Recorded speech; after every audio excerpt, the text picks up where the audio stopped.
नमस्कार दोस्तों, मैं पीयूष सोनी और आप देख रहे हैं मीडियास्टिक भारत। आज हमारे साथ मौजूद हैं हरियाणा के दिग्गज पत्रकार भाई मनदीप पूनिया जी। और मनदीप पूनिया जो भाई हैं, ये राजनीति जो पत्रकारिता है और किसानों की जहाँ तक बात है, ऐसे मुद्दे बड़े पुरजोर तरीके से उठाते हैं। और मनदीप भाई पूरे हरियाणा में घूम घूम के इन्होंने देखा है कि कौन सी सीट सबसे आगे चल रही है और कौन सी पार्टी की चल रही है। तो एक चुनाव पे हम चर्चा करेंगे मनदीप भाई के साथ। मनदीप भाई, आपका हार्दिक स्वागत है। जी, थैंक यू। और जो चुनाव के रंग हैं वो तो हमें आपके बाहर भी दिख रहे हैं ऑफिस के, और यहाँ से आप डीजे, ये नया ट्रेंड है हरियाणा में कि डीजे पे जो कैंडिडेट्स हैं उनके गाने बन रहे हैं और डीजे उनके घूम रहे हैं भी दिख रहा है। एक ट्रेंड और आ गया है। हाँ, हम गांव गांव जाके देख रहे हैं, जहाँ पे भी कोई नेता जाता है, हाँ, वहाँ 2-3 जेसीबी खड़ी मिलती है। ऐसे मिलते हैं, ऐसे जेसीबी मिलती है और फूल डालने वाले मिलते हैं। उन फूल डाल रहे हैं, तो जैसे ये राजस्थान से है ट्रेंड। लेकिन उनकी मौज है जेसीबी वालों की। 2-3 घंटे आते हैं और अपने बढ़िया अपना पैसे लग जाए। बढ़िया जी। तो आप हरियाणा में घूम रहे हैं, आपने बहुत सारी विधानसभा कवर करी है, तो आपको क्या लग रहा है इस बार का चुनाव किन मुद्दों पे रहने वाला है? देखो, मुद्दे तो हरियाणा में मतलब कोई हम कहें तो एक तो किसानों वाला ज्यादा मुद्दा है। सेंट्रल हरियाणा, जिसको मध्य हरियाणा कहते हैं। हरियाणा को अपन ज्योग्राफिकली तीन हिस्सों में बांट लेते हैं, उससे थोड़ा समझने में आसानी होगी। एक हरियाणा हो गया, दिल्ली से बेसिकली 3 सड़कें निकलती हैं, ठीक है। एक दिल्ली से निकलती है जीटी रोड, जो कि पहले तो जब भारत पाकिस्तान अलग नहीं था तब वो पेशावर तक जाती थी, लाहौर पेशावर तक जाती थी। और आज हम उसको कह सकते हैं दिल्ली से अमृतसर हाईवे, जीटी रोड उसको बोलते हैं। जर्नैली सड़क किसी टाइम पे जब अंग्रेज मुगल थे उस टाइम पे जर्नैली सड़क बोला जाता था। दूसरी सड़क है जो दिल्ली से मुंबई जाती है, जयपुर जाने वाली कह लो NH8, जो कि गुड़गांव से शुरू हो जाती है एयरपोर्ट से, और फिर वो पहुंच जाती है बिल्कुल मुंबई तक गुजरात में होते हुए। और तीसरी सड़क है जो भादरोड से शुरू होती है और वो डब्बवाड़ी तक जाती है, पंजाब का जाने का रास्ता है। ये तीसरी सड़क है, ये हरियाणा के बिल्कुल बीच से जाती है। जो वो पहली सड़क है जर्नैली सड़क है, वो उत्तर हरियाणा की तरफ से जाती है। और ये जो दूसरी सड़क है NH8, ये दक्षिण छोर को करती है। तो जो मध्य हरियाणा है उसमें जो ज्यादा बड़ा मुद्दा होगा किसानी का और बेरोजगारी का। अच्छा, ठीक है। और बेरोजगारी का मुद्दा जो दक्षिण हरियाणा और जर्नैली सड़क जो है जीटी रोड है, वहां पे भी है।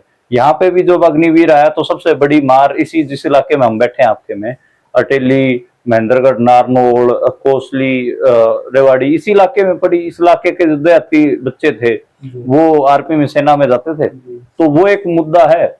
और मेरे को लगता है कि जो व्यवहार अलग अलग तबकों के साथ हरियाणा सरकार ने किया, जिसमें सरपंचों के ऊपर लाठीचार्ज हो गया, आंगनवाड़ी आशा वर्कर्स उनके ऊपर लाठीचार्ज, मजदूरों के ऊपर लाठीचार्ज, किसानों के ऊपर लाठीचार्ज, तो उस व्यवहार से खुश नहीं है हरियाणा वासी।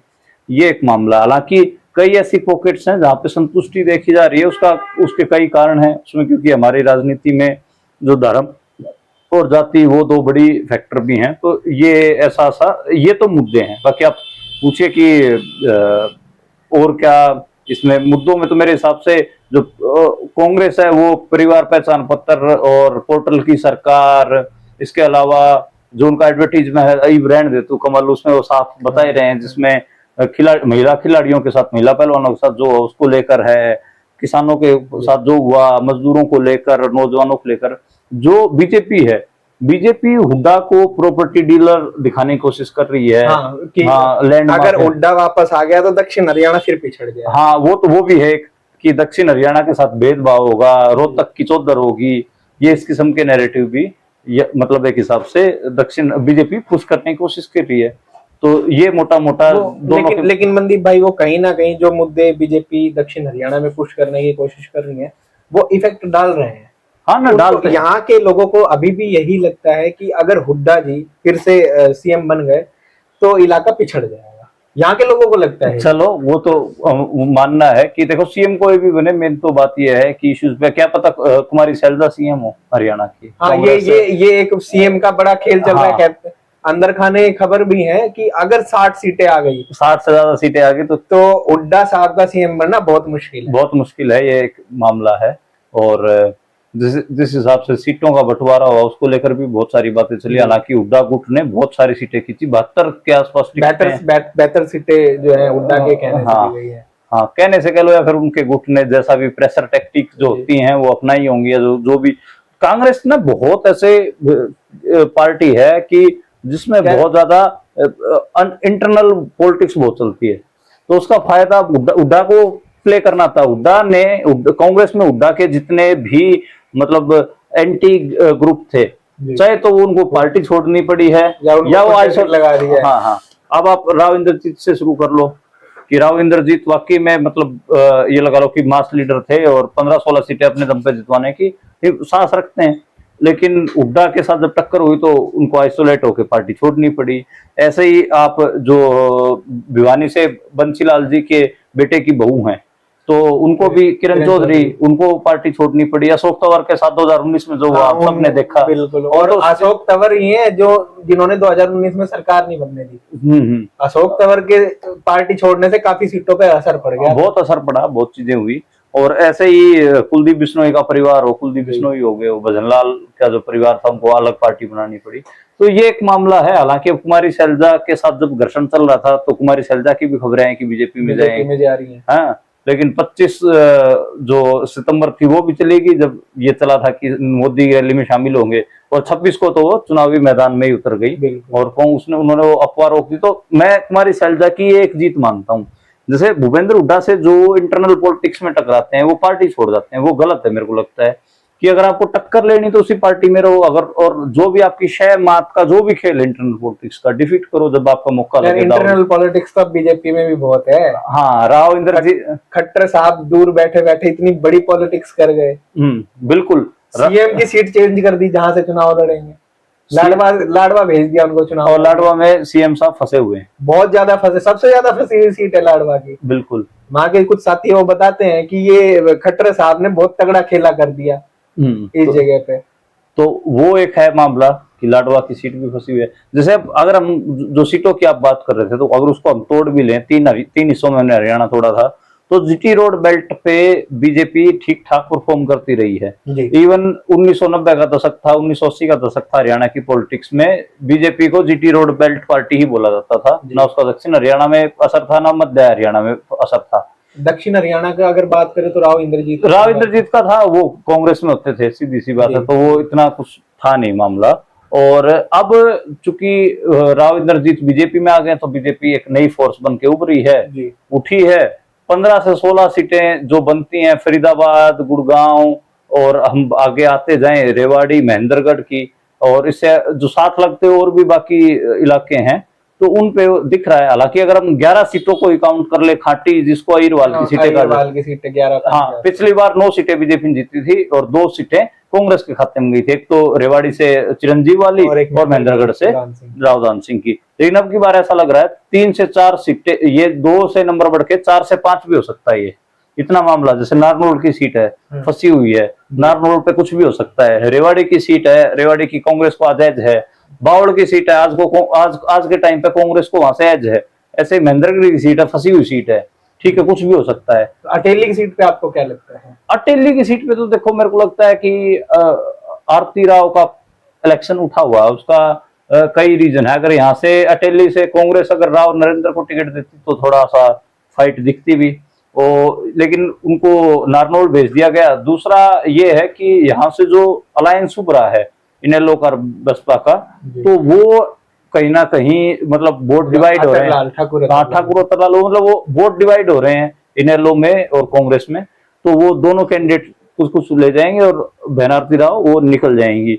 और एक ये भी है कि यार इमोशंस भी जुड़े हुए हैं लोगों के। ये मैंने ये चीज मैंने एक बार देखी भी थी। हाँ, कि सबको लग रहा है कि सब नेताओं के बड़े बड़े बेटे, बड़े नेताओं के बेटे लॉन्च हो गए, बेटे बेटियां वो चुनाव लड़ गए, कोई डिप्टी सीएम रह लिया, दुष्यंत चौटाला जैसा, दीपेंद्र हुड्डा तो 5 बार के सांसद हो गए हैं, कोई कुछ हो गया है। और राव इंद्रजीत की लड़की को टिकट ही नहीं मिल रही थी अभी तक, अब टिकट मिली तो मतलब ऐसे जिम्मेदारी सी मान रहे हैं कि हम एक बार के लिए तो जिता के भेजें। हाँ, तो लोगों का इमोशन जो है रामपुरा उसके साथ जुड़ा हुआ है। हाँ, खासकर अहिरवाल जो है उनका, अहिरों का बहुत ज्यादा वो मानते हैं कि हमारा जो नेता है वो राव इंद्रजीत ही है। वो एक इमोशनल कनेक्शन है, और वो कनेक्शन मेरे को नहीं लगता कि कोई भी पॉलिटिकल पार्टी तोड़ सकती है। वो सारे हरियाणा में है। ठीक है, थोड़ा मैं तीखा बोलना नहीं चाहता, तीखा बोलूंगा तो जैसे पहले हवेलियों की और महलों की गुलामी होती थी, लोकतंत्र जब बना उसके बाद से कोठियों की गुलामी होती है। आप मध्य हरियाणा में चले जाओगे,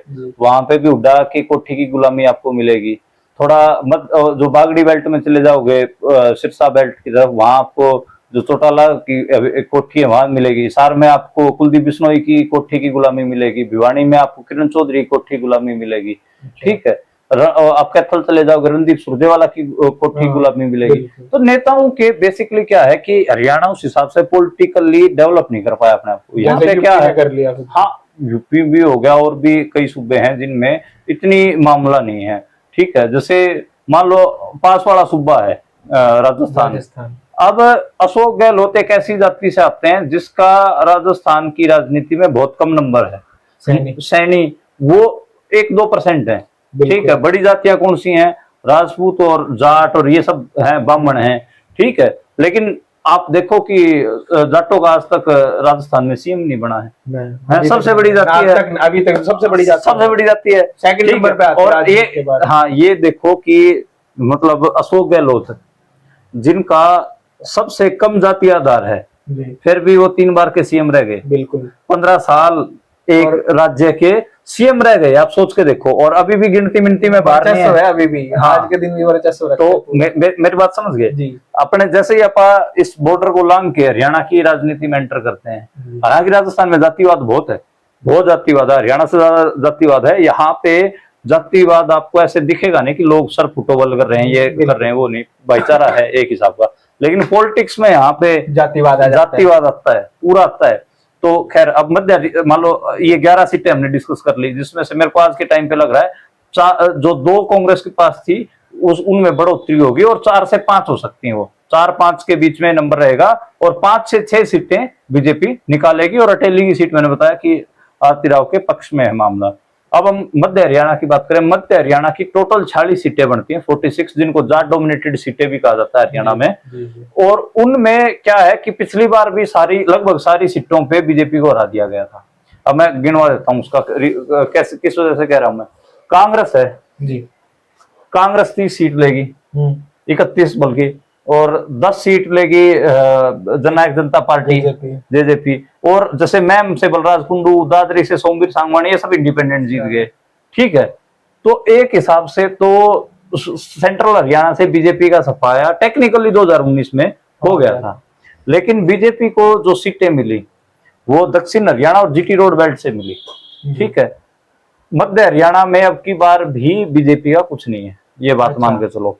और वहां पे बहुत बुरी हालत होगी, अब की बार चौटालाओं की भी बुरी हालत होगी। और जो जेजेपी है उसको तो जमानत जब पार्टी का ही जाने लगा, कहीं कोई सीट नहीं निकाल रहे हो। अच्छा, तो खुद की उचाना 4थे नंबर पे रह सकती है दुष्यंत चौटाला। अच्छा, ये आपको इतना बुरा हाल, बहुत बुरा हाल है। वो तो पार्टी मैं खुद कवर करके आया हूँ, दुष्यंत चौटाला का इंटरव्यू मैंने किया है।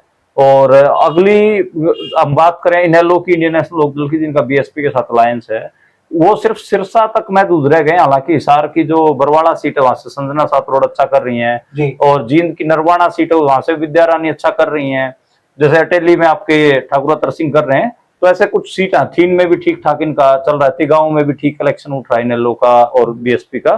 तो ये कुछ सीटें हैं, मतलब 10 सीटों पे किसी सीन में है, और ये 3 या 4 सीटें इनेलो निकालेगी। सिरसा के जिले में जरूर है कि रानिया से अर्जुन चौटाला फाइट में है, अब चौटाला इलाहाबाद से थोड़ा फाइट में दिख रहा है, डबवाड़ी से आदित्य देवलाल है वो थोड़ा फाइट में दिख रहा है इनेलो की टिकट पे। तो ये है, बाकी कुछ है नहीं। अब बात करते हैं जीटी रोड बेल्ट की, जो बीजेपी को असल में बीजेपी लंगड़ी हो गई है हरियाणा में। ठीक है, ये अजीब लगेगा, 2 पैर थे उसके, एक जीटी रोड बेल्ट, एक साउथ हरियाणा। बिल्कुल ठीक है, बीच का खाली था। ठीक है, अब की बार क्या हुआ कि जीटी रोड बेल्ट वाली जो टांग थी ना टूट गई है। मैं ऐसा क्यों कह रहा हूँ, उसका इफेक्ट देता हूँ। बेसिकली 2 लोकसभा सीटें हैं, अंबाला और कुरुक्षेत्र, इनमें 18 विधानसभा सीटें पड़ती हैं 2 लोकसभा सीटों में। और पिछली बार उनमें से 14 सीटें थी वो बीजेपी के पास थी। अब की बार वो घट के 2 या 3 रह जाएंगी बस। जो 18 विधानसभा सीटें कुरुक्षेत्र और अंबाला की हैं लोकसभा की, उनमें बहुत बड़ा डेंट बीजेपी को लगा है। ठीक है, ऐसे ही बात करें अपन करनाल की, पानीपत की, सोनीपत की, जो ये तीनों कस्बे भी, शहर भी जीटी रोड पे पड़ते हैं। सोनीपत जिले की 6 विधानसभा सीटें हैं, उनमें से मतलब ये लगा लो कि एक सोनीपत शहर थोड़ा सा मजबूत दिख रहा है, बाकी दिख नहीं रहा। पानीपत में जो पानीपत शहर है वो बीजेपी का मजबूत दिख रहा है, बाकी दिख नहीं रहा। और ऐसे करनाल में भी, करनाल का जो शहर है वो, ये 3 सीटें शहर शहर की दिख रही है मजबूत। तो मान लो जीटी रोड से 6 से 7 मैक्सिमम 7 सीटें या 8 सीटें मैक्सिमम है बीजेपी को। अच्छा, अब 8 सीटें मैक्सिमम देख चलते हैं, 8 सीटें मिल जाएंगी। यहाँ पे जो इन 11 सीटों में से आप मान लो कि 6 सीटें, 8 से 14। अच्छा, फरीदाबाद पलवल में आप मान लो कि 4 सीटें या 5 सीटें आप मान के चलो, आप थोड़ा और वो बढ़ा के चलते हैं तो मतलब 8 और 6 14 और 5 19। ठीक है, मध्य हरियाणा से आप मान के चलो 3 या 4 सीटें दे भी दो आप, थोड़ा सा कहीं पे त्रिकोणीय होके कहीं कुछ होके 3 या 4 सीटें निकाल भी, तो 22-23 वाला जो सिनेरियो है ना, 22-23 वाला फिगर है कि बीजेपी अब की बार 22-23 पे सिमट रही है, अंडर 25 सिमट रही है। और अगर जैसे ये है कांग्रेस की वेव में, ये कह रहा हूं, अगर कांग्रेस की आंधी जैसा कुछ है तो ये सीटें 15 भी रह सकती हैं, आपको हैरानी नहीं होनी चाहिए। और कांग्रेस जो हम 2014 से पहले वाली सिचुएशन में बीजेपी जा सकती है, बिल्कुल जा सकती है। मतलब 2005 वाला रिजल्ट कांग्रेस रिपीट भी कर सकती है, उनकी 78 सीटें हैं जिस टाइम पे है। और मैं ये मान के चला हूँ 78 ना भी माने, क्योंकि उस टाइम पे बहुत मजबूत नेता जैसे राव इंद्रजीत ही कांग्रेस में होते थे, बहुत मजबूत नेता, वो नहीं है तो अपन उसका असर भी माने, क्योंकि सीटें कम तो होंगी दक्षिण हरियाणा में उनकी वजह से, तो वो बिना माने तो भी हम ये मान के चल सकते हैं कि अगर कांग्रेस की आंधी चली तो 65 सीट आ जाएंगी। और अगर हम ये मान के चलें सिर्फ कांग्रेस की आंधी जैसा कुछ नहीं, सिर्फ वेव है, यानी कि सिर्फ हवा और आंधी में फर्क समझना। अगर सिर्फ हवा है फिर मैं मानता हूँ कि 55 एक सीट 55 से 60 के बीच में कांग्रेस आज के टाइम पे ले जाएगी। आंधी में 65 प्लस हो जाएगा मामला। अच्छा, 7-8 सीटें हवा, जब देखो हवा में क्या होता है, हवा में ऐसी सीटें क्लियर होती हैं जिन पे 1000-2000 का मार्जिन होता है।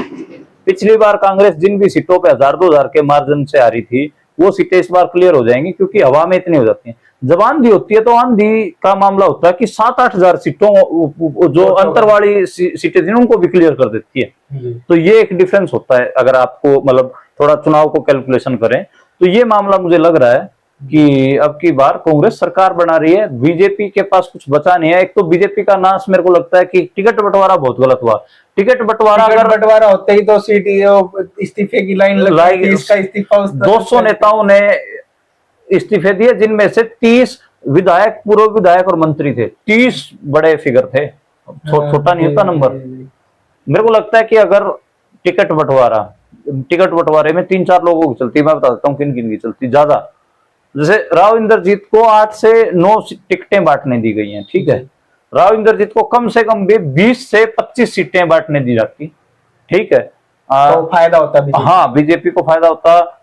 अनिल विज को 5 से 6 सीटें बांटने दी जाती, कैप्टन अभिमन्यु को 4 से 5 सीटें बांटने दी जाती, ओम प्रकाश धनखड़ को 5 से 7 सीटें बांटने दी जाती, जो सीएम सैनी साहब हैं, नायब सिंह सैनी, इनको 15 से 16 टिकटें बांटने दी जाती, और मनोहर लाल खट्टर को सिर्फ 10 टिकटें दी जाती। तो ये टोटल लंबे हो जाती हैं ऐसे करके। तो बीजेपी का टिकट वितरण भी बढ़िया होता।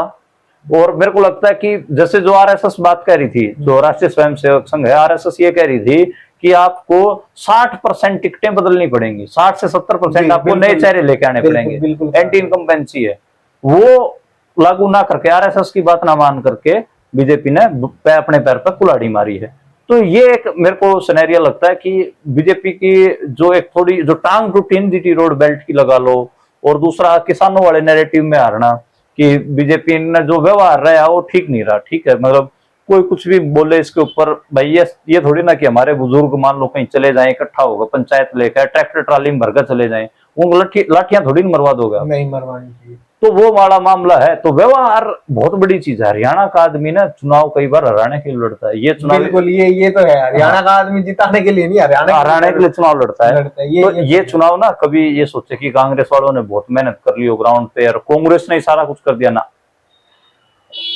कांग्रेस की जगह कोई और होता उसको भी जिता देते।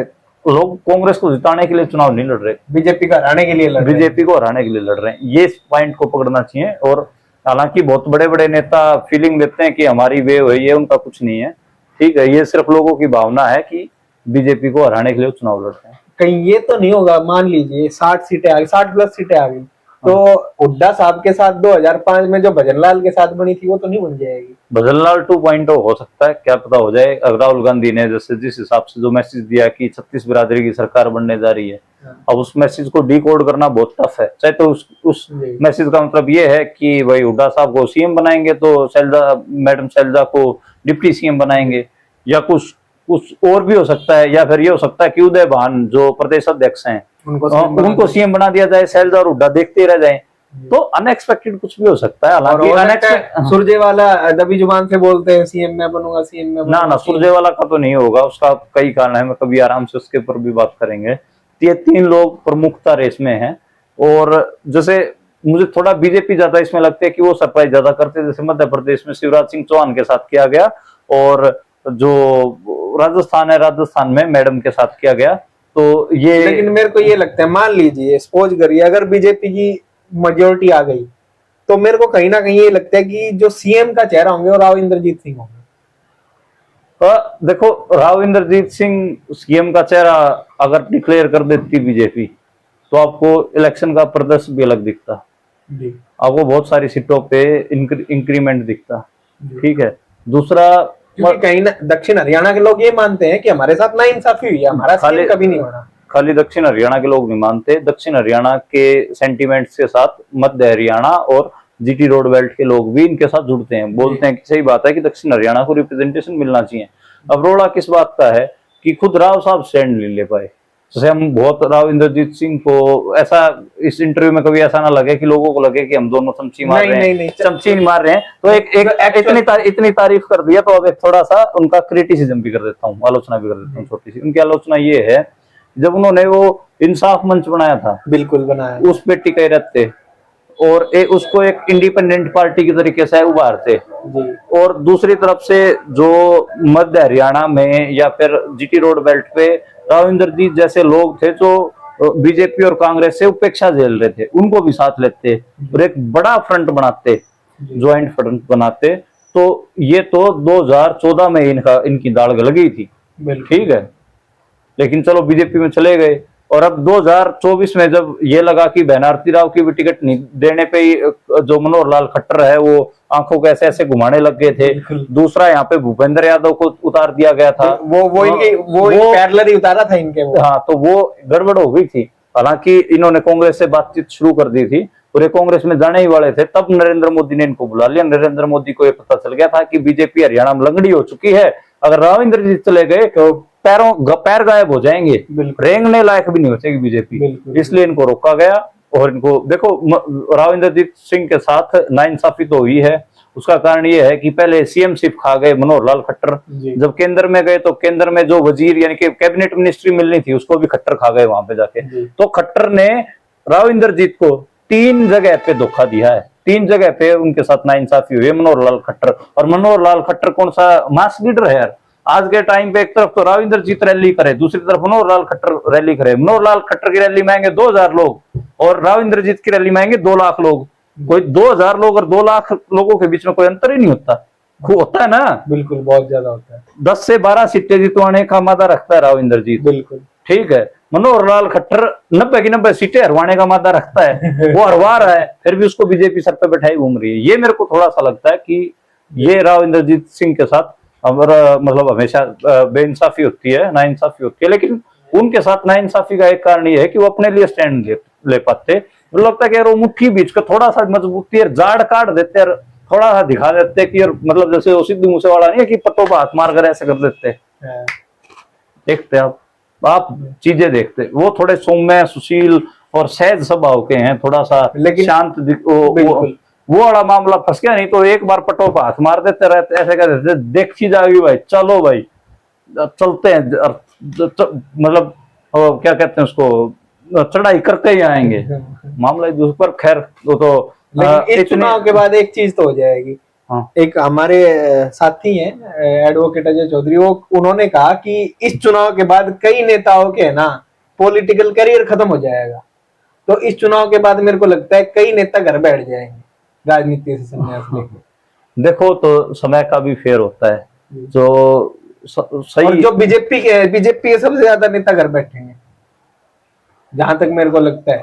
अरे बस ऐसा ही है, लोगों की फीलिंग थी। और बीजेपी ऐसा थोड़ी ना कि बीजेपी कोई अपनी मेहनत से 2016 में जीत गई थी। जो पुरानी सरकारें थी उनसे भी गुस्सा था जी। और जो एक हिसाब से जो अलग अलग क्षेत्र थे, जैसे दक्षिण हरियाणा हो गया, जीटी रोड बेल्ट हो गया, इन इलाकों को भी प्रतिनिधित्व नहीं मिला था, तो इनके लोगों में गुस्सा था। लेकिन ठीक दिया है। बीजेपी ने भी नहीं। हाँ, बीजेपी ने भी नहीं दिया, हालांकि जीटी रोड बेल्ट को तो दे दिया। जीटी रोड बेल्ट को दे दिया। हाँ, लेकिन जीटी रोड बेल्ट ने वो टांग तोड़ दी। बिल्कुल। और थोड़ी बहुत बची है वो दक्षिण हरियाणा की बची है। हाँ, दक्षिण हरियाणा मेरे हिसाब से देखते हैं यार, इस चुनाव के बाद एक बार दोबारा बैठना पड़ेगा, पॉलिटिक्स को दोबारा रिवाइंड करेंगे। और अभी इस वीडियो को अपन खत्म करते हैं जी। जी, ये हमारे साथ थे मनदीप भाई, और कितनी बढ़िया बढ़िया इन्होंने बातें बताई, अंदर खाने तक की बातें इन्होंने हमारे सामने बताई। और जैसे ही चुनाव का रिजल्ट आएगा उसके बाद हम एक वीडियो हम साथ में और बनाने वाले हैं। आप सभी का धन्यवाद। शुक्रिया।